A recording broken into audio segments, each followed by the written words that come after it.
성도님들 오랜만에 뵙습니다. 이제 다시 또 정상적으로 시작합니다. 책 작업 잘했고요. 이제 책 출판사에 넘어가서 이제 작업하고 있는 중이니까 아마 그 작업이 끝나면 이제 책을 만나실 수 있을 것 같습니다. 성도님들, 2차 세계대전 당시 독일의 나치가 유대인 600만 명을 학살했던 아우슈비츠 사건이 있죠. 이 사건을 통해서 기독교인들이 이런 의문을 품기 시작합니다. 과연 하나님께서는 그 아우슈비츠 현장에 계셨을까? 그렇게 많은 사람이 죽어가고 있는데 하나님은 뭘 하고 계셨을까? 그리고 어디에 계셨을까? 그 덕에 이제 신학은 큰 질문을 맞이하게 되는데요. 하나님께서 선하실진데 어떻게 이 세상엔 악이 존재하느냐? 하나님께서는 공의로우신데 어떻게 이렇게 크고 엄청난 악을 용납하시느냐? 하는 질문이었습니다. 이 질문에 답을 하기 위한 신학적 작업을 우리가 신정론이라고 하는데요. 이것은 사실 우리 인생에서도 자주 일어나는 질문이죠. 나는 성실하고 하나님께서 기뻐하시는 인생을 살기 위해 그렇게 노력하고 있는데 도대체 내 인생에 불어닥치는 이 고난의 광풍은 어디서 오는 거냐? 이런 의문이 들죠. 하나님이 선하시다면 어떻게 나를 이렇게 내버려 두실 수 있지? 어디 계시지? 과연 내가 이렇게 노력하고 있다는 걸 하나님 보고 계신가? 이런 생각을 안 할 수 없습니다. 성도님들, 그래서 오늘부터 우리가 보게 될 이 욥기, 정말 이제 긴 시간을 이제 봐야 되는데, 이 욥기라는 책 하면 많은 분들이 뭐에 관한 책이라고 생각합니까? 고난, 이렇게 생각하시죠. 네, 맞긴 하지만 그것만이 전부는 아닙니다. 제가 욥기의 마지막에 오면 말씀드리겠지만 욥기의 진짜 주제는 하나님입니다. 고난은 보여지는 거고요. 진짜 주제는 하나님입니다. 그래서 욥기는 오히려 우리에게 신정론, 이 질문에 대한 답을 해주는 책이 되는 겁니다. 그래서 이제 욥기 보겠는데요. 자, 이제 욥기 한번 들어가 보겠습니다. 저도 참 두렵고 떨립니다. 성도님들, 욥기의 첫 시작 1장 1절에서 우리에게 성경은요, 욥에 대해서 이렇게 설명을 해줍니다. 우리 함께 읽어볼까요? 우스 땅에 욥이라 불리는 사람이 있었는데 그 사람은 온전하고 정직하여 하나님을 경외하며 악에서 떠난 자더라. 자, 이 말씀에서만 사실 할 내용이 엄청나게 많습니다만 그냥 간단히 설명하면 온전하다라는 말은 치우침이 없었다 이런 뜻이고요. 정직하다라는 말은 당연히 거짓이 없었다 이런 뜻입니다. 그리고 하나님을 경외했다라는 말은 당연히 하나님께 예배하기를 즐겨했다 이런 말입니다. 결국 욥은 어떤 사람이다 라고 하면 딱 한마디로 하면 모든 악에서 떠나 있던 아주 훌륭한 사람이다라는 겁니다.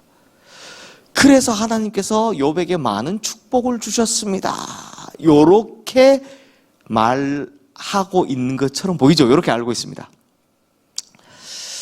여기까지만 우선 생각하시고, 그럼에도 욥이 참 대단한 건 그럼에도 교만하지 않았다라는 겁니다.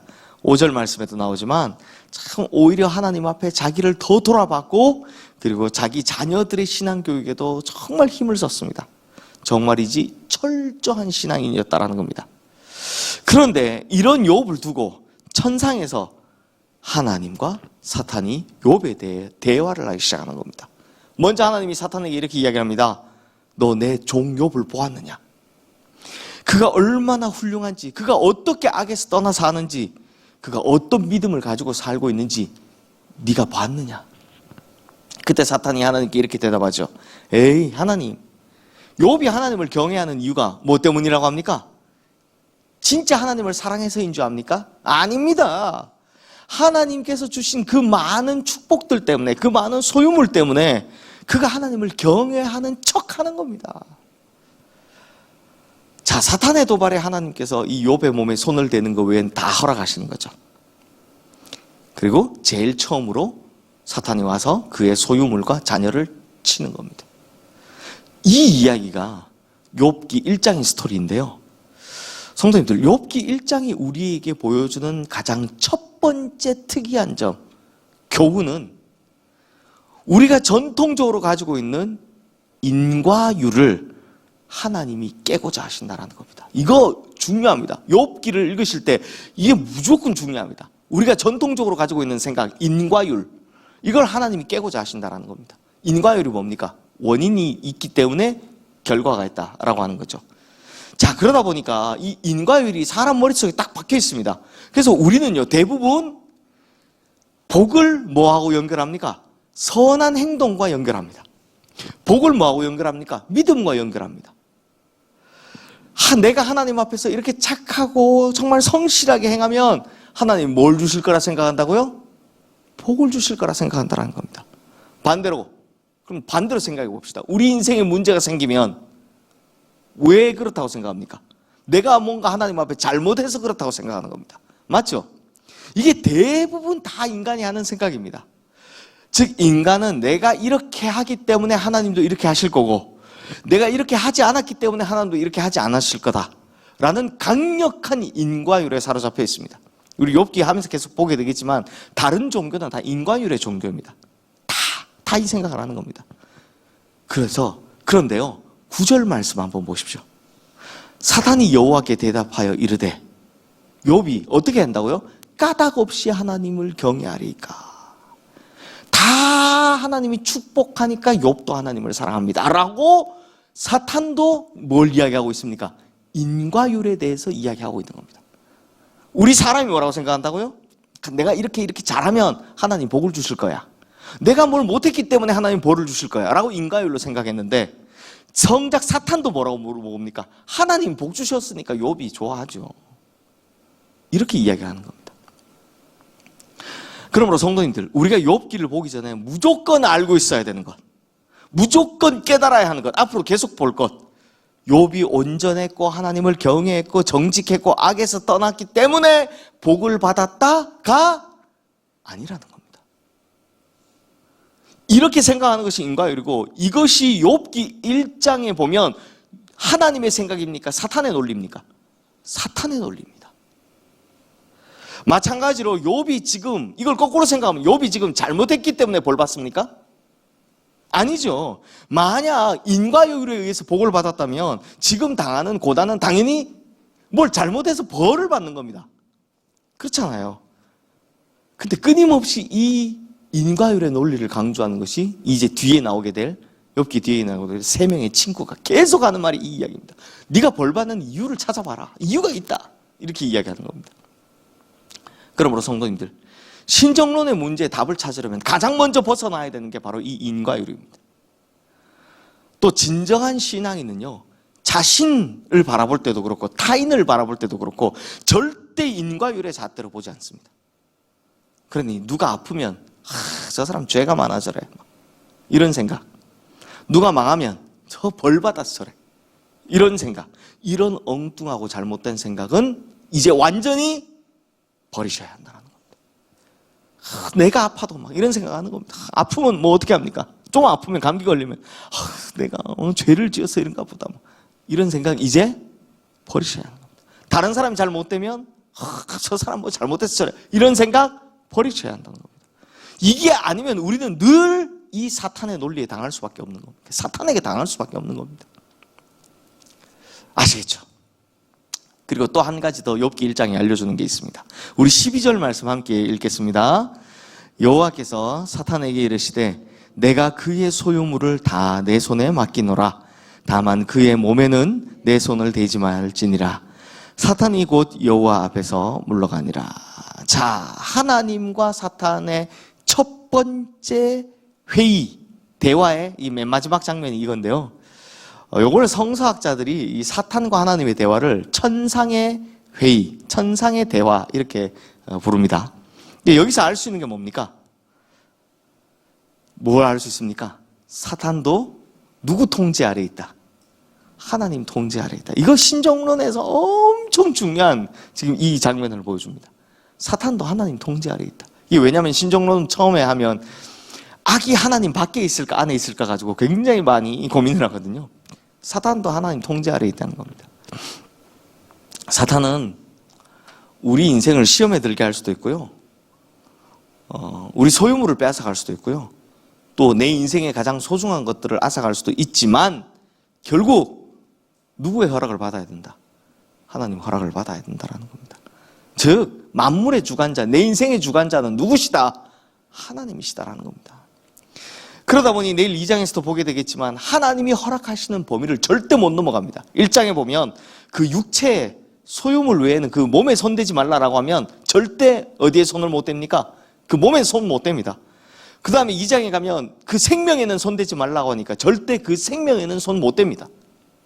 즉 사단이 아무리 우리를 험하게 공격한다 할지라도 하나님께서 보호하시는 범위를 넘어설 수 있다 없다? 절대 넘어설 수 없다는 겁니다. 이게요, 고난당하는 사람들에게는 어떻게 보면 하나님 왜 이런 고난을 주셨어요? 라고 생각할 수 있지만 고난 당하고 있는 입장에서 보면 굉장히 은혜가 됩니다. 무슨 은혜가 됩니까? 어떠한 공격이 올지라도 하나님이 허락하신 범위를 절대 넘어설 수 없다. 하나님이 보호하시는 범위를 절대 넘어설 수 없다는 겁니다. 하나님이 우리 생명을 보호하시겠다고 하면 어떤 공격이 와도 그 생명은 건드릴 수 없습니다. 하나님이 우리 육체를 보호하시겠다고 하면 그 어떤 공격이 와도 우리 육체는 건드릴 수 없는 겁니다. 그러므로 우리가 어떠한 힘듦과 어려움 속에 있더라도 무조건 어디에 있다? 하나님 보호하심 아래에 있다는 것. 이게 고난당하는 모든 이에게 큰 희망이 될 줄로 믿습니다. 성도님들, 마지막으로 오늘 첫날이 조금 깁니다. 이렇게 설명을 좀 한다고 하다 보니까 세계 3대지가 되더라고요. 마지막으로 욥의 입장에서 보면 사실 성도님들 알았습니까? 몰랐습니까? 욥은 이 천상의 회의에서 무슨 이야기를 하는지, 하나님과 사탄이 무슨 이야기를 하는지 알고 있습니까? 모릅니까? 모르죠. 보통 우리 인생의 고난도 그렇습니다. 고난의 이유를 압니까? 모릅니까? 모르죠. 내가 무슨 벌 받아서 고난을 받는다 생각하면 차라리 속이 편한데 이유를 모르겠는데 고난을 당하니 힘든 겁니다. 그렇죠. 우리가 왜 힘듭니까? 이유를 모르고 고난을 당하니 힘들죠. 그런데 욥도 그랬습니다. 몰랐습니다. 천상의 회의가 어떻고 저떻고 본인이 어떻게 합니까? 그런데 이 모르는 바로 이 순간 욥은요, 제가 볼 때 성경에서 가장 멋진 신앙 고백 중 하나를 합니다. 우리 본문 뒤에 있지만 21절 22절 말씀, 우리 화면에 뜬 이 말씀 함께 읽어보겠습니다. 이르되 내가 모태에서 알몸으로 나왔사온즉 또한 알몸이 그리로 돌아가올지라. 주시니도 여호와시오 거두시니도 여호와시오니 여호와의 이름이 찬송을 받으실지니이다 하고 이 모든 일에 욥이 범죄하지 아니하고 하나님을 향하여 원망하지 아니하니라.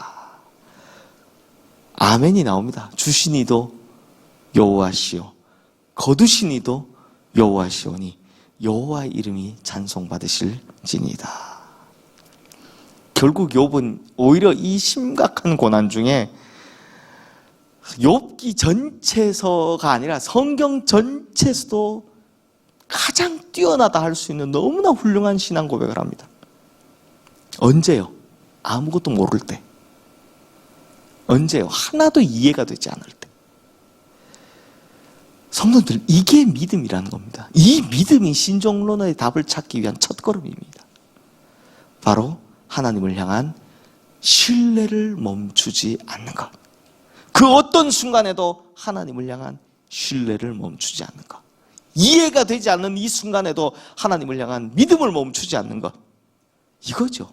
그러므로 우리 성도님들 인생의 욥의 어려움보다 훨씬 더 어려운 어려움이, 고난이 닥쳐올 수도 있습니다. 그렇다 할지라도 원망이나 불평이 아닌 주시니도 여호와시오 거두시니도 여호와시오니 오직 여호와의 이름만이 찬송받으실지니라.